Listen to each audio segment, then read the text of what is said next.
مهند، فيك تحكي كل شو اسمه الأعداد تتزايد التي تقتحم مبنى الكونغرس؟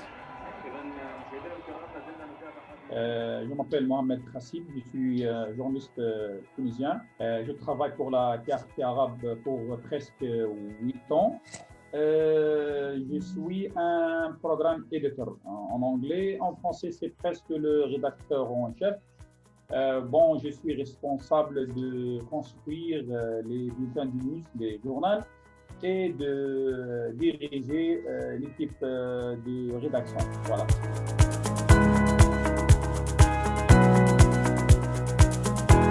Bon, chaque jour, on commence par réviser les agences de presse pour savoir quels sont les événements les plus importants, comme tu sais. Et je participe aux réunions de rédaction pour décider avec mes collègues, bien sûr, des principaux titres de notre journal télévisé. Puis, je décide le boulot de chacun des journalistes et on commence le travail. Voilà.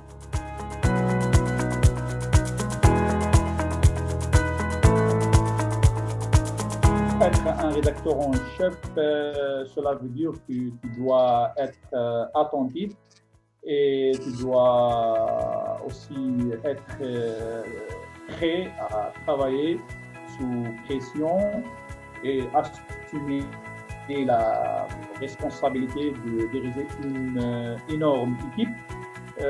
Donc, tu peux qualifier les conditions de notre travail par dur. C'est pas simple.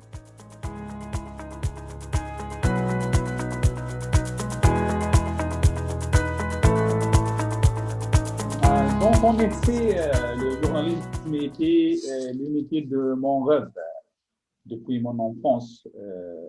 Après avoir le baccalauréat, j'ai rejoint l'Institut de presse et des sciences de l'information à Tunis. Et puis, j'avais quelques stages dans des radios et des stations de télévision privées.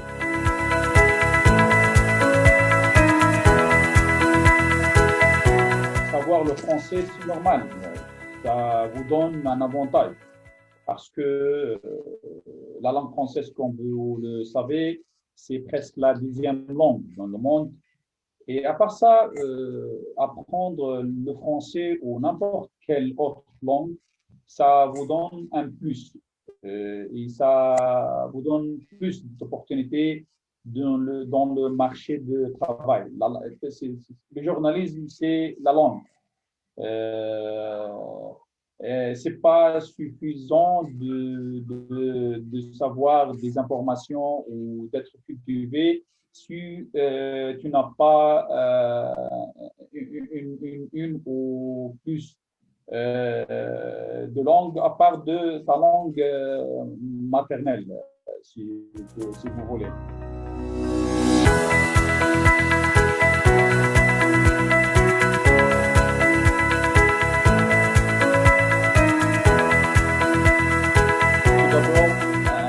Doit être ambitieux parce que le journaliste, ce n'est pas un employé qui travaille pour 7 ou 8 ou 9 heures et quitte ses tournants. Le journalisme, c'est une vie en fin de compte.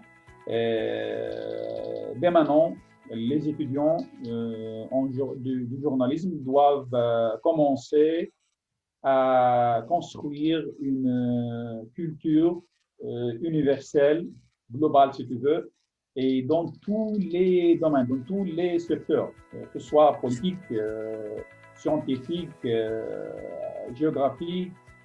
C'est ça.